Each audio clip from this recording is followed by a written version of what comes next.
Welcome back to Dark Nexus. Tonight, it's Act 3, Chapter 134. After whatever that was that happened last time, we are picking up the next day. It is the 28th of Chthona, day 48 on the boat, a little past mile 550. We're out on Kallas Lake. Dabs still has 2 points of sanity damage. Dora and Grip both still have 5. We've knocked poor Vic down a bunch, but he's still sitting at 14 points. He's doing great. Overnight, we dreamt the dreams of the inmost blot. Everybody except for Vic, of course, who's got this killer plan he's working on that involves not sleeping. It's going great so far. That's what he was doing, not sleeping, while y'all were sharing a dreamscape with the great fungus god of decay and transformation. To set the stage for now, we can get into detail in a little bit, but what's everyone's plan for this morning going to be? We know Dabs will be working their shift. My guess is, correct me if I'm wrong, Vic will be taking the morning block to finish off his insomnia powder. Yeah, oh, absolutely. Grip, is he curled up in a ball in his hammock down in the hold when he's not working? When we last left him was the abyss of the night sky. He went downstairs, and all he's done since then is sleep. What do you think? And then he'll probably get up to go to work. Why not? In the afternoon? Yeah, when he's supposed to. Okay, but before then, in the morning? He might try to find a bite, but I don't know if he'll sleep the whole time, but he's pretty withdrawn. Got it. And Dora, first half of the day, reading the Yellow Journal, working with Gosa. What do you think? Is this the time when Stasi sleeps? This is the time when Stasi and Barnabas and Nixon sleep. Okay. What's Gosa doing? She would be working. So she'll probably spend time with the journal. Okay. By herself downstairs. So she doesn't have the book nook available to her. So is she reading up with with the rest? Yeah. Great. And have we cast any lesser restorations upon the commencement of the day, or are we saving those for just before Dabwick preps for the evening? Well, I was thinking this through, it would probably make sense for Dabwick to cast ASAP, so as soon as they've prepped their spells. So that was last night. That was last night, and I haven't cast them yet. So starting this morning, great. We'll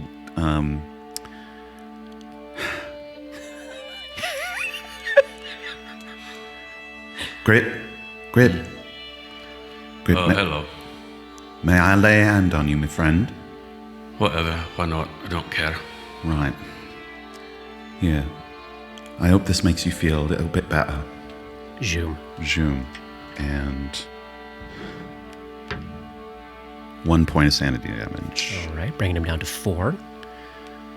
So how does this, is it just, it is what it is until it's 0 and then it's dormant, but the immediate effects are gone until the 7 days or whatever transpires? So I don't think he would notice a difference until he hits 0. Gotcha. Okay.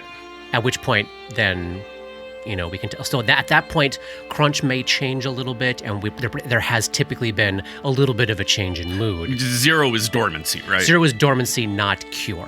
Gotcha. Okay. Yeah. It's a week past dormancy before you can even start to talk about curing. Understood. Okay.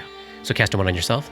I'm going to go to Dora first. Yeah. Dabwick goes to Dora first. Dora, Thank you so much for helping me last night. I know it didn't work out as planned, but it was very kind of you. Absolutely, I'm happy to help. I have something else for you. Oh. I'm a little concerned about how the last excursion into the Dreamlands went for all of us, especially in that confrontation with the Gugs. And so I'm doing a little preventative. I'm going to do one on myself. I'd like you to see, and then if you're game, I'd like to try it on you as well. All right. Yeah. So Dabwick casts Lesser Restoration on themselves for 2 points of sanity damage. Hey, Dabwick's at 0. Dabwick's golden. I know I feel better. Would you like to try? I mean, I'm feeling fine, but... It's just a preventative. For 1 point of sanity damage. Chip, chip, chip away. Peck, peck, peck. All right, so Dora's at 4 as well. Thank you. You're welcome. She's giving Dabs a little bit of side eye, like, that was weird. But okay. But okay. I mean, I don't feel fine. And peeking out from his cocoon of baffling sound stuff,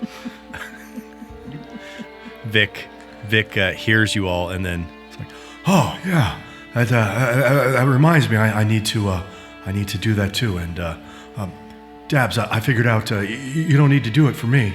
I can mix up one for myself, and then I feel fine. I feel fine. Look, and he takes a minute and mixes up an extract of lesser restoration. He's like, see, I'm a little tired from not sleeping, but now. So his hands had been shaky. His face had been pale. He'd had hollow circles under his eyes because he's been awake now for over a day.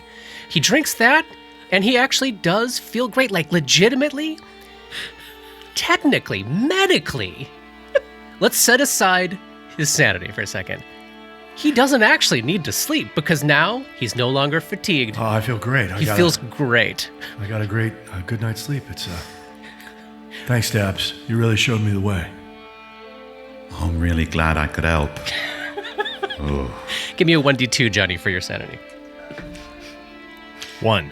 Before Stasi goes to sleep, we still do have that single scroll of restoration left. Do we want to try to use that? John, the player, thinks that we should not spend it. If you don't want it, Stasi won't cast it. Oh no, I'm good. I got it. I got it all figured out. Thanks, Stasi. Thanks. You know, it's not only body that restores during sleep. His brain as well. You know this, yeah? My brain is sharp as a tack. Are you sure? Oh yeah. If it weren't sharp as a tack, how would you know? I can't talk to you right now. I've got a lot of things to do, but So we it can seems talk like about it maybe another you are time. avoiding conversation, so maybe you don't know. You're smart. I'll give you that, but I got a lot of things I got to do. You talk to you later. He drops the flap to the book nook, to the hermetically sealed book nook. So I was like, anybody else want therapy? I'm free today. So, Grip has had breakfast and curled back up in the hammock. Stasi Barnabas and Nixon have gone to catch their shift of sleep. We're a couple of hours into Dabwick's shift. We're cutting across this wide bay in Kallas Lake. We're closer to the Kyonan shore, but because of this bay, we can only barely see it right now as we're taking the most direct path possible towards the mouth of the Selen. It's chilly, but not too chilly today. There's a little wind, but not too much. The lake's a little choppy, but nothing noteworthy. It's nothing like what you'd see out on Lake Carthen. And Din's above in the crow's nest and calls down to Lynn and Benamy, who are manning poles on the starboard rail, just in case. There are some dangerously shallow patches in this bay. They're well marked on Otha's charts, but, just in case. Din sees a small boat, like a rowboat, up ahead. It looks like it has a couple of fisher folk in it, and at the sight of the starling, Din has observed that one of them started waving what looks like maybe a shirt or a coat tied around an oar, having fashioned a little flag out of it. So Skywin and Veldy will go up to the prow. Skywin's impulse would be to tell Otha to make for them. They're essentially on your course anyway, and as Otha looks at her charts, doesn't have concerns about them being too near a shallow patch or anything, unless Dabs has anything else to input there. No spells to cast on this. So after a short while, we get closer and closer to this, what does indeed turn out to be an old rowboat.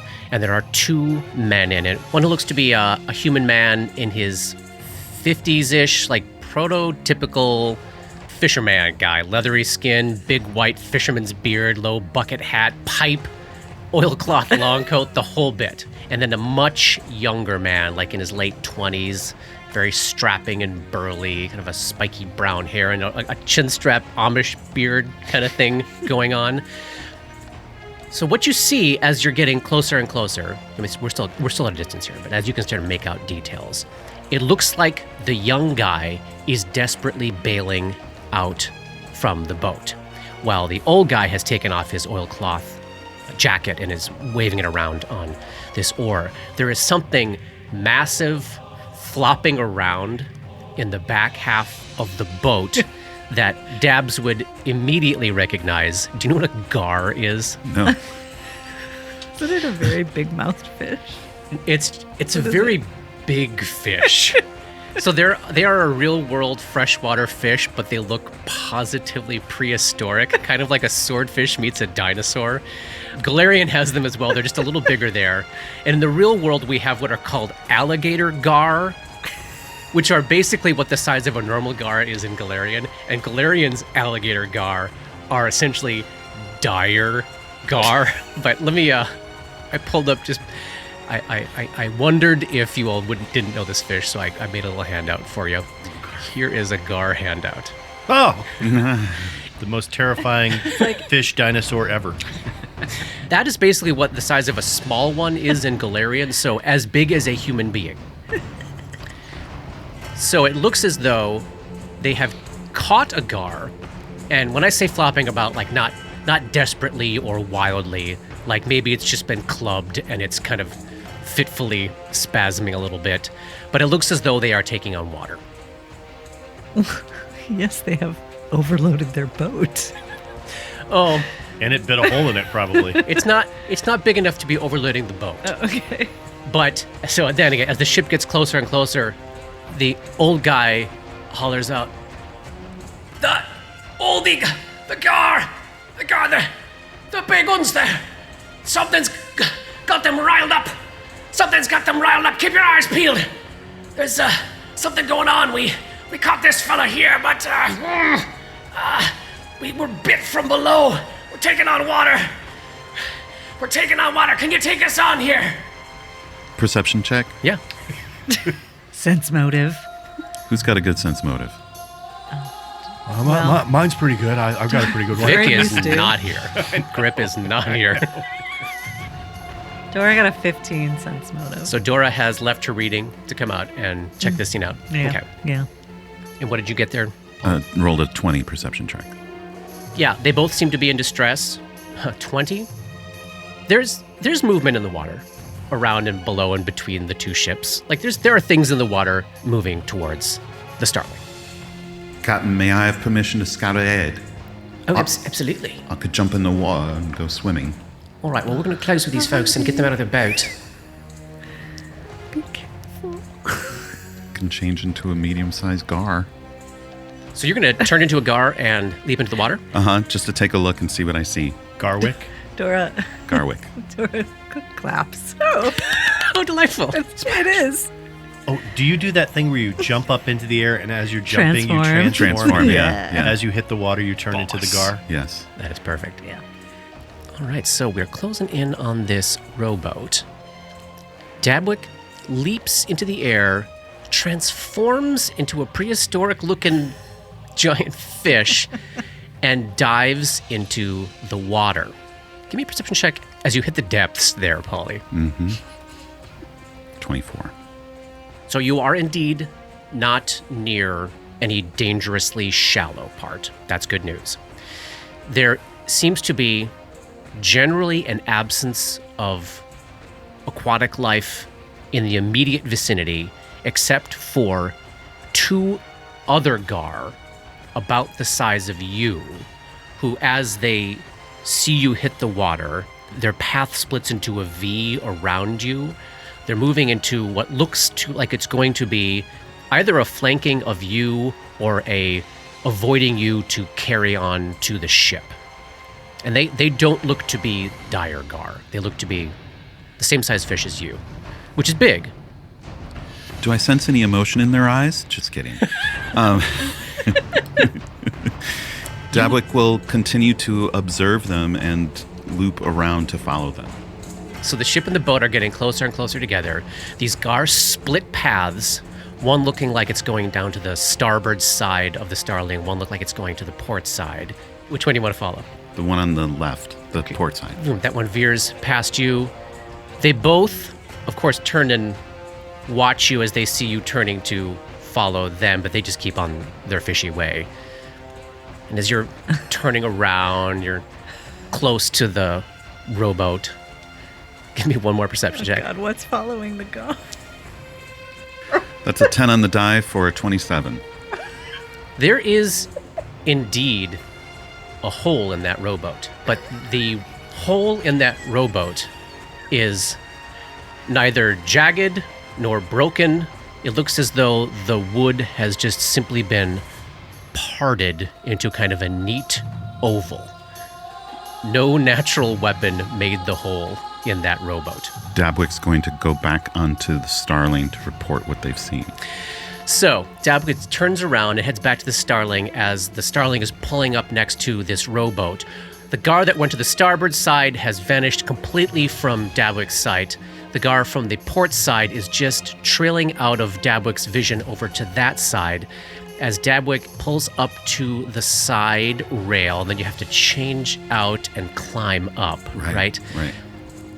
As Dabwick is climbing up out of the water, and the Starling is pulling up next to this rowboat, Dora, you hear Otha at the back yell out, "What the? What's going on? The rudder! What's going on with the rudder?" Let's all roll initiative. Maybe the Gar were druids. Pumpkins on the map. Dabwick 19. and Dora. 5. Yeah, Otha's yelling is very distracting. And down in the hold, in his hammock, Gripper. It's a 22 for whatever that's worth. And inside his sound-sealed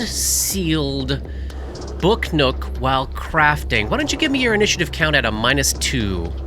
It was Johnny. a 19, but now it's a 17. I mean, the fact that I'm going to spend most of my time in my first round getting up to the thing. Oh, yeah. Oh, at the very least. So, at a fight, we're not exactly sure what's going on, but something's happening. Oath is hollering about the rudder.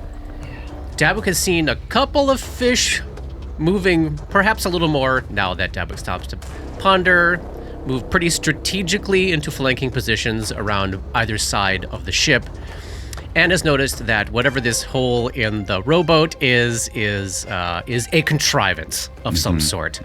Grip downstairs, this is top of round 1, Grip downstairs in his hammock hears the hollering of Otha upstairs and is the first to act. Maybe. We'll see. Shakes off he was having a memory that was depressing him of the whole encounter with Dr. Trice and the regret he feels about that, and he hears Otha scream upstairs. He's like, oh, fuck. And just in an interest of, I've got to try to, I've got to balance the ledger. I can't just lay here. So he rolls out of the hammock and starts his way upstairs to see what the fuck. All right, so move action to get out of the hammock, move action to get to the bottom of the ship's ladder. So then you are 1 move action away from being on our map here. That sounds about right. Sweet. Next. Can anybody see this? Oh, Dabwick. Oh, this is perfect. Can I see it? No, you can't. This is perfect. So, Dabwick has just transformed out of fish shape. Hands on the rails of the port side of the Starling, pulling themselves up. Well, exactly across the ship from them, they see a gar leap over that rail, land on the deck, and transform into a human woman, dark black hair, olive skin, in a big, like, fur-lined, feather-adorned hat. Lands right on the deck next to Lynn, who's like, oh, what the holy Moses? And then the old man in the boat, from underneath his bucket hat, around the pipe in his mouth, stares over the 10 feet over the open water to you, Dabwick. The rat's gonna drown you yet. Gonna drown or is gonna drown you? It's gonna Oh my drown God, you are these yet. cult worshippers of Ratchmanby? Have they come for Vic? Did you just offer to give them Vic? Here! He's right here. He ate him! And he holds his hand up to the sky. Bring the darkness down upon them, the darkness of the Dabs! And Dabwick, Veldi, Skywin, and Dora feel this wave of pitch blackness kind of wrap over them. They feel their senses dull. I need from those 4 folks a fortitude save. Motherfucker. Veldi fails. Shit, Skywin fails. What about Dabs? Dabwick fails. Rolls a 3 for a 12. Action point? Action points? Do I have any? Yes. Oh, nice. That's an 18. And Dora. Dora is going to cast a burst of adrenaline, which will leave her fatigued for 1 round after this, but we'll give her a +3. She hasn't acted, so she cannot take an immediate action. Oh, then she's just probably going to fail this check. Yeah, probably so. Let's see what Probably so. happens. Yeah, that's a 7. Good thing is, the burst of adrenaline wouldn't have helped. So, As this cloud of darkness passes over the eyes of Veldi, Skywin, and Dora, they're left in this haze of like the absolute worst hangover in the entire world. The sun, which is just, up in the sky, kind of, just around dawn, the sun is there, suddenly looks to be 50 times brighter. And everything is this weird, like, blocked out after image. The 3 of you are all blinded. Oh, shit. Yep. I guess that's bad. That is bad. Did anybody have a chance to make a spellcraft check on that was there? Dabwick could. Good luck, buddy.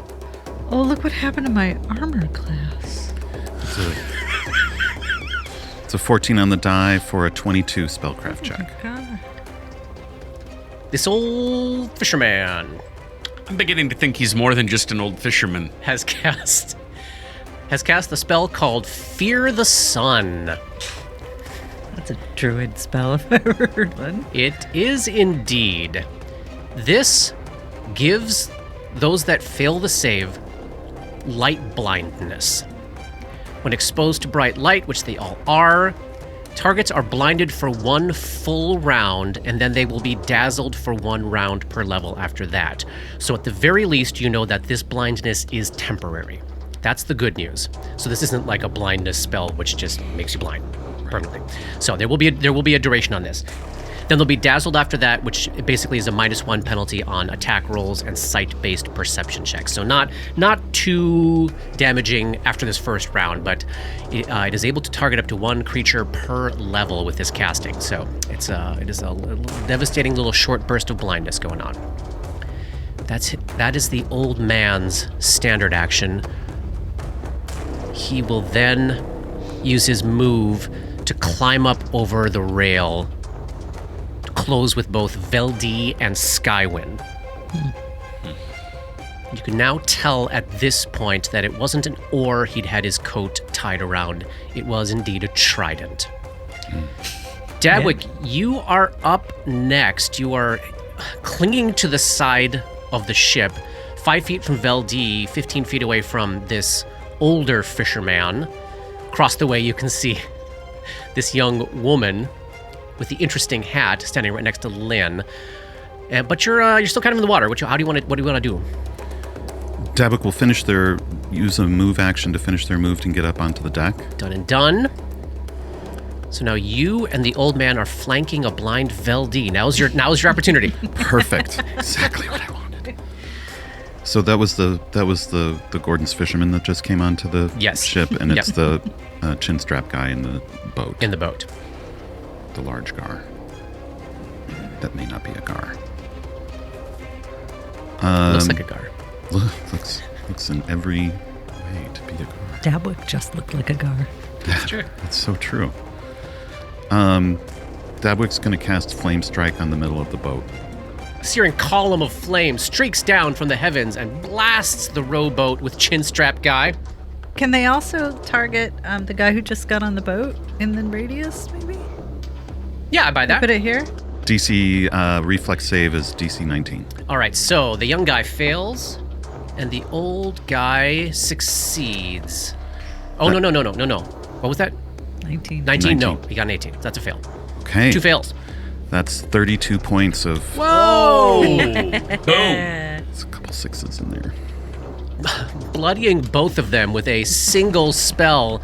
The old guy, like, the water rat will take you! Where's your darkness now, eh?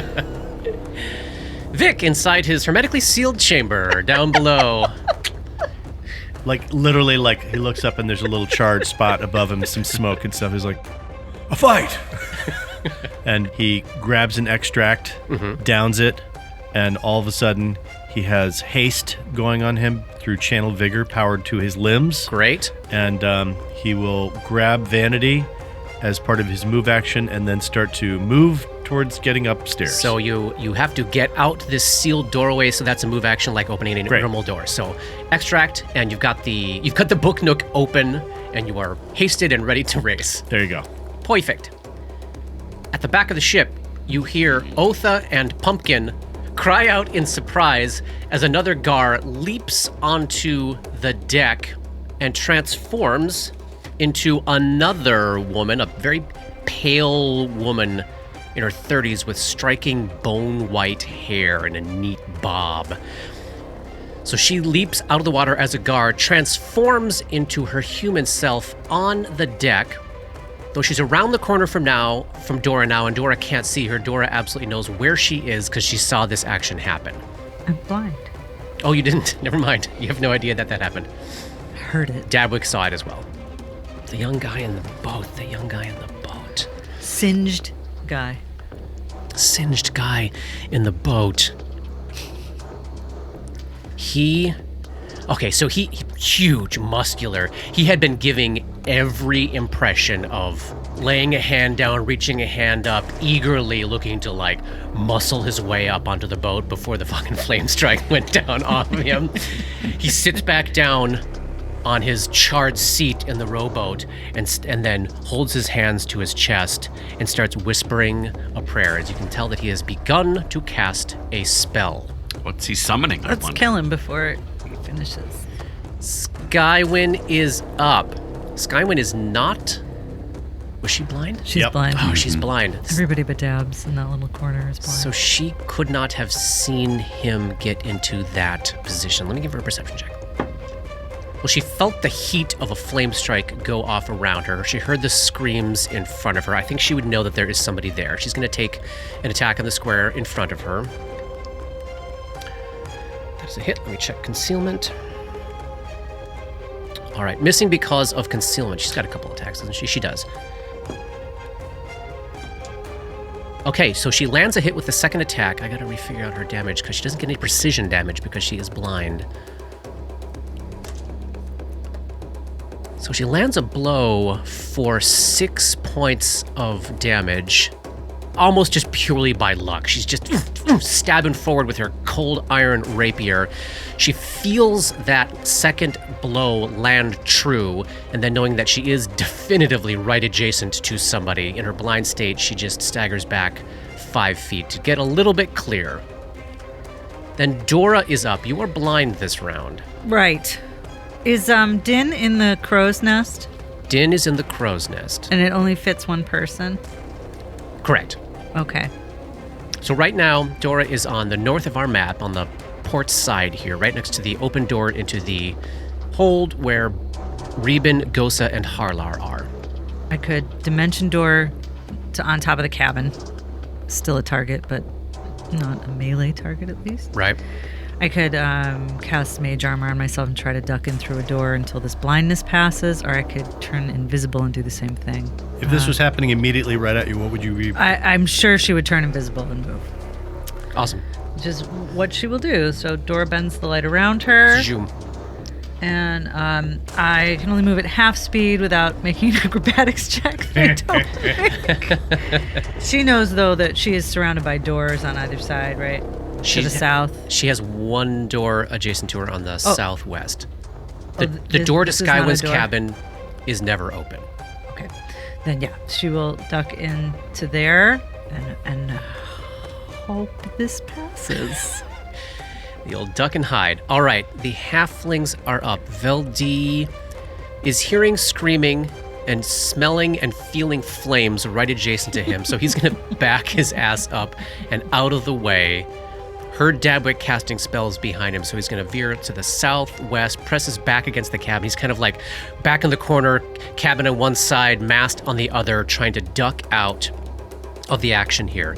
Otha, nobody's got eyes on Otha at the moment, so Otha will... Blind. Blind. Or am I still blind? Yeah, till the top of your next turn. Okay. Or I guess until the top of His next. his turn. So what Dabwick is seeing, Dabwick had eyes on Lynn, who was adjacent to the first woman who leapt out of the water. Dabwick sees Lynn taking a couple of steps back away from her, drawing his cutlass as he goes. So it looks like he's getting himself prepared to defend himself, but not going to try to take her on. Up in the crow's nest, Din could take a shot with his crossbow. I think he's gonna take a shot on the one that Skywind just stabbed, the old fisherman guy. Pew. All right, so he takes a shot and reloads. Inside the cabin, Gosa and Reuben would close the southern door. Harlarn would close the western door. So the only door remaining open in there is the one through which Dora just came, and they have not seen anybody over in that area. Okay, whew. All right, that's the end of round 1. Top of round 2. Grip, you are one move action away from being on this map. You heading up the stairs? Yeah, can I get... I'll place you where you come up. At the end of... You'd have like, let's say, because you're going up a ladder. Let's say you got like 5 feet left to your move. So you're coming up the ship's ladder like right into the threatened area of the first woman with the dark black hair, who is holding... She is armed. What does she have? She's got a short spear in her hand. So if I come up there... You said I have 5 feet of movement left? Yes, But if I moved to there, that would provoke? it correct? would. You could attempt to... No, you don't have enough movement. So basically, if you could end your move right there, kind of a little bit down from her, down a little bit, like a couple of steps down the ship's ladder, giving her higher ground, but you'd be able to reach her. So I'm not even on the deck at the end of a one move action. You are halfway onto the deck. Like your knees are deck height. Ooh, get her in the knees. Can I, from where I'm at, do I still have a swift and a standard action? You sure do. Then, and can I see enough to know that she's a combatant? She's holding a short spear, and you can see Lynn backing away from her, cutlass drawn. You can see Benemy helping Lynn get out of the way, and you see a bunch of blind people like staggering around the deck. This is so fucking pointless. I don't even know what I'm doing. But he is gonna. So he takes a swift action, and he will drop into the pummeling style. Shoot. And he will spend 5 stamina points, and he will just do a full attack on this woman who's interrupted his fucking repose. What does pummeling mean again? The way I've done it now, since I spent the stamina points, it lets me do that full attack as a standard action instead of a Nice. full. Amazing. And that's what I'm gonna do. I love this. Grip just sort of wanders up the stairs, beats the shit out of someone. And he's why wouldn't I hit as hard as I can? What's the fucking point? Yeah. So he's doing power attack on this. Here we go. Oh my god. All right. Attack number 1. Grip. 16. Keeping it. I'm gonna see what happens. Hit. Ooh, 16's a hit. That's 1 hit. Second attack. That's a 20, adjusted 20. I'm gonna assume that's a hit. That's a hit. Third attack. That's a 19 on the die. Hit. That's a hit. And last attack. That's just a That's just that's an 8. So, but I'll take those 3. So that's 6d6 plus 18. It's 18 before I roll a die. Should I roll? Yes. Yes. Okay. Oh, yeah. You have the opportunity to roll 66, and you're like, I don't think so. Fuck you. She has not been hit yet. 7, 9, and another 6. So 15 plus 18 is 33. Did I do that right? You did. Nice math it. 33 points of damage, kind of like Dabwick did. Single standard action, well and thoroughly bloodying this woman. So, Dabwick, you just see like Grip's head pop out. She is left completely bruised and battered. She is up. She's like, I have made a terrible mistake. I'll say this. Dabwick, you're seeing... It's not only kind of a look of crazed fanaticism in old fisherman's eyes. You see a look of, you can hurt me all you want. All that's going to happen is you're going to receive the river rat. Exactly, the drowning rat, the water rat. She takes a 5-foot step towards the prow and attempts to cast a spell defensively. Success. And a 20-foot wide explosion of barbed nettles dripping with acid explodes around Grip, Lynn, and Benemy. Druids are fun. I need a reflex save from those 3. Burst of nettles. That's a natural 20 for a 30. Hey, sweet. Oh, nice. Katie, why don't you roll for Benemy? Just roll a d20. Johnny, why don't you roll for Lynn? 12. Poor Lynn only got a 4. So, with her bonus, Benemy saves, Lynn fails. Dealing 6 points of damage to Benemy and Grip, and 13 points of damage to Lynn, and he is staggered at 0 hit points. Oh no. We should not be traveling with people who only have 13 hit points. Also, We are so fucking dangerous. this is one of the things that I love about, like, the horror element of people to protect. Like, it's not even just like lone wolf and cub. It's an entire fucking ship.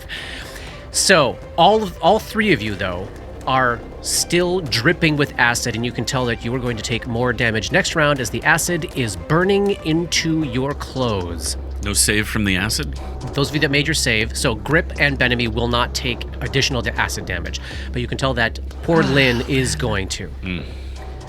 All right, the Gordon's Fisherman is up. What a dick.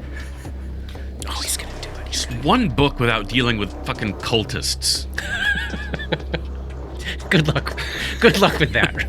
I think we picked the wrong adventure for that hope. He reaches out a hand, extends it between Skywin and Veldy towards the mast, whispers a small incantation, and you see the entire mast creak and bend and warp. That's a problem. Up on top, Din succeeds at a reflex save to avoid falling out, but he is sort of clinging for his life on a crow's nest that is now canted at nearly a sideways angle. And then he hefts his trident and takes a 5-foot step to close with Dabwick. Dabwick, you are up. The mast has been warped. Oh, at this point now, Dora's vision is coming back to her. Same thing with Veldy and Skywin. I can unclick the blinded condition. You may unclick ye old blinded condition. And click, what was the next one? Dazzled. Dabwick, you are adjacent to the Gorton's Fisherman, eyes gleaming with a hint of madness as he's muttering to you about the water rat. Do you know the water rat? What is the water I don't rat? know the water rat. Can we roll a... Well, it's probably a religion check, eh? It is, but I think in this case, it's very druidic. Why don't you give me a knowledge nature check? I think that just because of your background. Did the Rat King make it out of Iris Hill? Oh, No, but that's probably that would why be they came after outstanding. us. So that knowledge nature check was a 19 on the die. That's a 32. So this is probably a deity that you may have been loosely aware of in your years in Casimir, and certainly would have heard a lot about on your trip north. Oh yeah, that explains why. So you've already traveled the Selin River heading north. The water rat is a common nomiker for the god Hanspur, who is the god of the Selin River, of traveling on the river itself, of smugglers, exploration, murder, and trade. He is this crazed, amoral deity of the power of everything that happens on the river, whether it be the river helping you on your way or the environmental conditions wrecking your boat, of legitimate trade and smuggling trade, was legendarily mortal, drowned in the river, and then brought back by Gozre, and has since then sort of established this kind of fiefdom along this one incredibly long waterway. And his followers, well, most people will whisper prayers to Hanspur that live anywhere near the river to sort of like keep his malice at bay. Those that consider themselves followers tend to be pretty intense, and they are they commonly hold the belief that those that do not worship Hanspur need to be drowned so they can experience all that he experienced. So this is like someone who would be like the god of the mighty Mississippi, but Yeah, turned to dark purposes. meets whoever the god in the Song of Ice and Fire, the drown drown god. god. Yeah, it's like the flavor is really in the same kind of school of that. Of it is a brutal faith by a bunch of people who are very dependent upon the whims of a natural. So these are the Greyjoys. Yeah, these are the Greyjoys. Fuck these guys. Let's kill some Greyjoys. Yeah. So, Dabwick, you're standing next to a Greyjoy. Gorton Greyjoy. Amazingly, the pipe is still in his mouth. Dabwick doesn't want any more of these cult members climbing onto the ship. Yeah. So Dabwick takes a 5-foot step back, ignores the vague threats of the fishermen, and casts Entangle on the rowboat. All right, give you a reflex save for Mr. Man, who's in the middle of casting a spell. 21. Oh, that's gonna work. Okay, so he is not grappled, but because he is attempting to cast a spell with a 1-round casting time, he is going to have to make a concentration check to maintain the casting. So he's going to make a DC of 16 plus the level of the spell he's casting. Got it.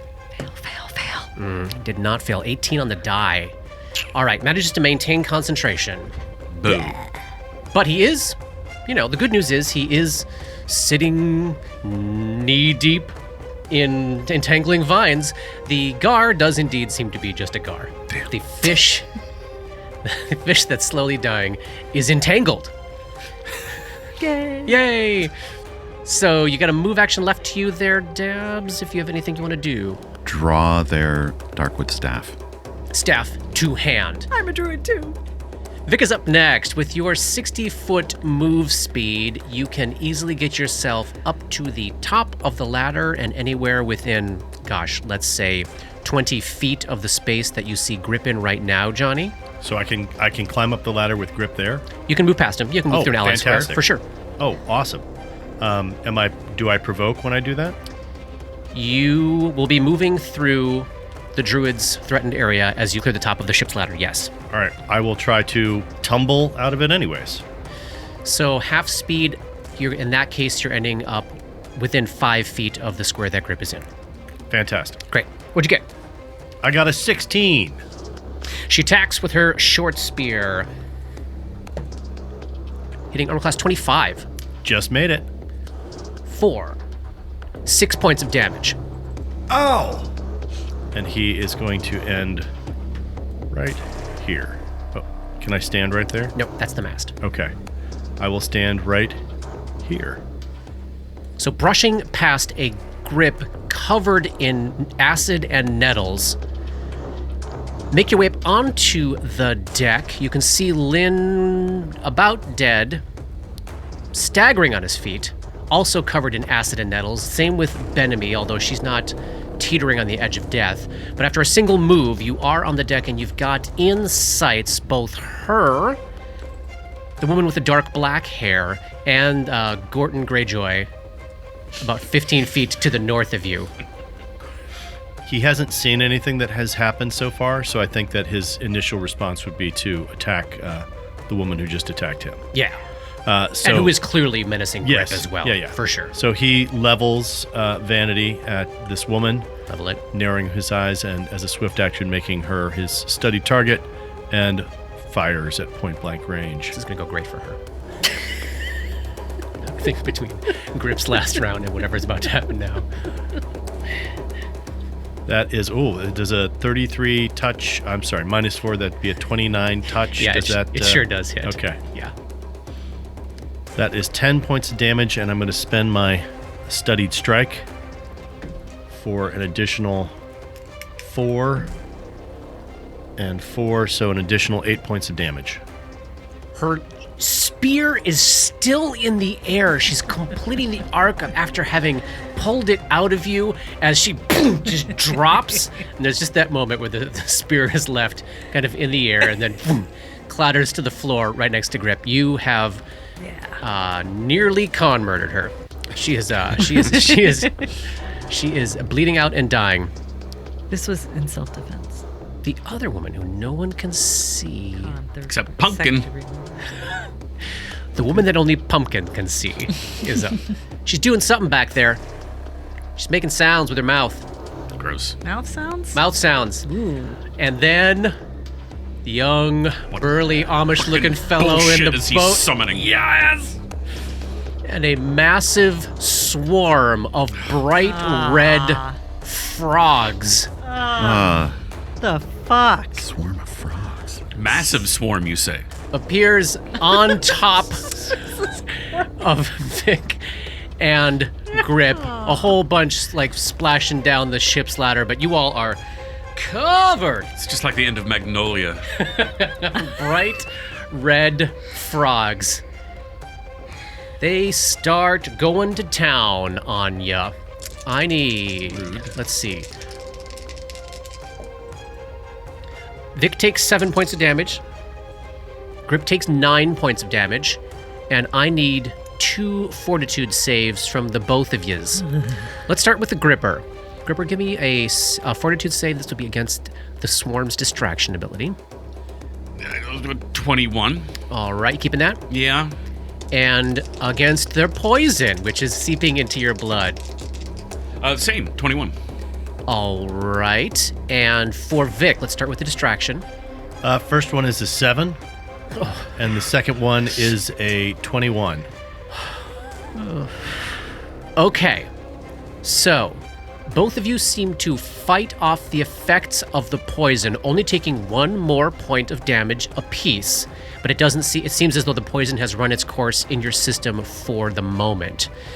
Vic, however, is so distracted by literally being covered head to toe in poisonous frogs that he has effectively the nauseated condition, unable to attack, cast spells, concentrate on spells, or do anything requiring attention. The only action you can take is a single move action per turn. And then the young fellow will heft his sickle and climb up onto the starling. He's standing next to Gorton Greyjoy. Skywind's up. She can see now, but she's dazzled. She's right adjacent to all of the frogs covering Grip and Vic. Very close to both the young guy and the old guy. She does see Lynn dying. Does she have anything? I don't believe she does. No. Hold on, Lynn! She calls over to Lynn. Benemy! Benemy, get him out of the way! And she takes a 5-foot step, and she's going to start attacking these 2 fellows, starting with the young guy who's closest. Why don't you, Paul, roll 20. Give me a 20-sided roll for me. 18. Roll a d4. 3. With 17 points of damage, she drops the young guy. Sweet. Wow. Wow. This chick at the back of the ship probably has no fucking idea half her Ever party is. compatriots are dead. Oh no, absolutely Yeah. not. Does the frog swarm disappear? No. Okay. Only in You- video games. You're stuck with frogs for a while. And then she'll finish her full attack on Gorton Greyjoy. Give me another D20 there, Paulie. It's a 5 on the die. And give me a D4. Oh man. 3.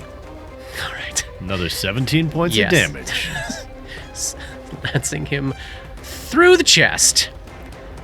Both have dropped. All that remains is the woman at the back of the boat who you can hear casting spells. Dora, you're up inside the hold. So I can. She's right outside that door. Yeah. She is. And Harlar is in the corner. Can she say, Harlar, open the door? And then wait for him to do that. Hold to talk to the halflings. He gives you a wink. I got you. You creep me out, bud. No, this is a good partnership. I think we're gonna do good things together. Oh yeah, right now. I understand. And then he reaches out from behind cover, throws the door open as you. Cast Mind Thrust 3. Yeah, you do. Good luck, Handspur cultist. Here comes a will save at ya. How's a 15? It's bad. It's bad.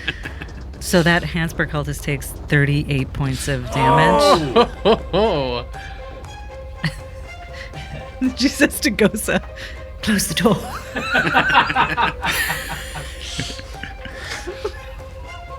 Open the door. Oil can. All right, so she's still alive somehow, but she has to make a DC 51 concentration check to maintain concentration on her spell. Oh. Which, strangely, even with the 19 on the die, she does not do. That spell, she fizzles out. And then, indeed, Ghost reaches over and closes the door. And Dora yells out, she's behind the cabin! For anybody who can hear it, who might not know she's there. Deal with frogs. I'm dealing with frogs here. I said a lot of stuff, so I'm not going to take a move. I feel like I gave a lot of instructions that round. Lynn. Oh, God. Oh, no. No stabilization. Oh, took a lot more damage. Took a lot more damage from the acid than... Oh, no. Yeah, he took 6 points of acid damage. I don't suppose he has a 6 constitution. He has some wiggle room here. He's got to make a stabilization check. Who wants to be tasked with rolling the die 20 for that? You. No one's killing Din. at this Everybody's table. hands off their Fuck dice. you. Okay. And he fails and he bleeds out one more. Does it look like the acid is dissolved? It does look like the acid is dissolved.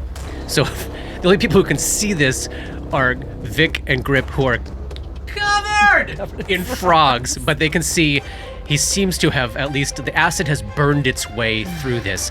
Ben-Ami grabs his body and pulls him back towards the starboard door to the hold and starts pounding on it. Reuben will open it. Boy, Din is in such an unstable environment. Yeah. Let me give him a dex check to see if he can pull off a shot from here. No. What he's trying to do is take a shot on the last remaining cultist, and he got it. fails to. Too wobbly. The position is too precarious for him to do so. Precipitous, even. It's too precipitous. Round 3. So, Gripper, Hi. you're inside the frogs. Yes, so to speak. So to speak. What do you want to do?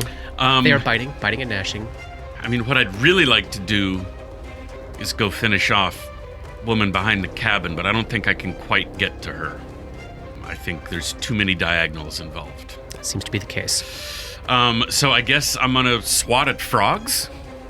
So, unlike the swarms of rats we've encountered in the past, where the component creatures are large enough that they are susceptible at some level to damage, these are too small. As Grip with his expert You martial mean eyes. like insect small? They're that small? No, but they're the size of a frog, and as Grip ponders what would swinging my fists around in this do, effectively nothing. I mean, obviously, if you want to spend a turn killing frogs, you would. You don't get the sense that you'd be able to diminish the swarm in any meaningful capacity. So we just have to wait for the swarm to burn itself out? Or Well, it hit does appear they are small enough that they seem to be immune to weapon damage. So it just needs area effect? Yeah. Yeah. There's probably nothing Grip can do about this. You got anything, Dabs? No. God. We're going to be killed by a swarm. I love it. Yeah, the smaller the component creatures for swarms get, the more difficult it gets to get rid of them. I mean, then I guess there's no point in just standing here in the swarm and getting hit. So I guess I won't be able to attack, but I'm going to move to go stand in front of this woman. Gonna close with the last remaining druid. Yeah. Yeah. So I'll get there, but that'll use just a little bit too much of movement to let me do anything else. So do I provoke any attack of opportunity from the swarm? Swarms cannot take attacks of opportunity. This is Fantastic. the only decent thing about swarms. Then that's me. Only Otherwise, thing they're that doesn't pure suck. Garbage. Okay, she's up, she's dead. He's up, he's dead. Dabwick, you are up. You don't really have eyes on much right now, except a little bit of the gigantic frog swarm around the corner. Would it be reasonable to think that Dabwick would have heard Skywin yell to get Lynn out of the way? 100%. Yes. All right, Dabwick will run through the cabin to try and close open with that door. Lynn. Someone inside already opened the door, right? Yeah, both doors are currently open because Reuben opened that southern door and the northern door has not yet been closed. Cool. So close with Lynn and cast a cure spell. Yes. Cure. Nice. I actually have cure. Stop the bleeding. Cure mod. Roll it up. Nice, that's 20 points. Oh, so Lynn has a total comes back to full health from 1 point Wow. away from con death. Oh. Amazing. I guess not full. He's not at full health, but he is almost at full health. And he's Vic, you are up. You can hear Lynn right around the corner gasping as life floods back into his lungs. Vic, he can't see anything because he's see literally frogs. covered in frogs and stuff. But I think he knows enough about swarms to know that they're looking for food. Yeah. So he's like, well, that lady that I just killed is not that far away from me. So he's going to try to basically tempt them into following him. So he takes a 5-foot step Yeah. to be right near other food and kind of leaving a leg in to so that he's move over towards me and he's gonna move to right on top of her, Yeah. but keep an arm and leg in, so Yeah. he's kind of half there, half where he is. Yeah, and he's moving slow and he's Yeah. nauseated anyways. He's just follow me. Come on, follow me over here. Follow me. Appropriate Pied Piper metaphor. Because he has no idea how long this thing is going to stick around. The last remaining cultist. Yeah, what's she got? She turns to look at Grip. The rat will get you yet. The rat can fucking try. And she attempts to leap into the water. Let's see if she can avoid an attack of opportunity. I think a 21 is going to beat your CMD. It is not. As a Go matter ahead and of take that fact. attack. 18. Yeah, that's it. For 6 plus 3 is 9 points of damage. And she drops. Yay! And in that moment of hush, as Grip is standing over the corpse of the other female cultist, as the frogs are all swarming towards him, they vanish back to where they came from. We'll pick up in the aftermath next time. That's the end of chapter 134. Damn.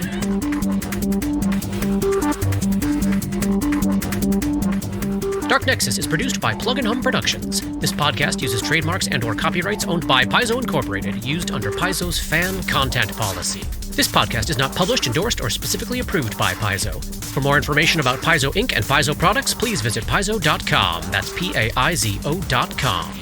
Dark Nexus uses music and soundscapes by Syrinscape. Check them out at syrinscape.com. That's SYRINSCAPE.com.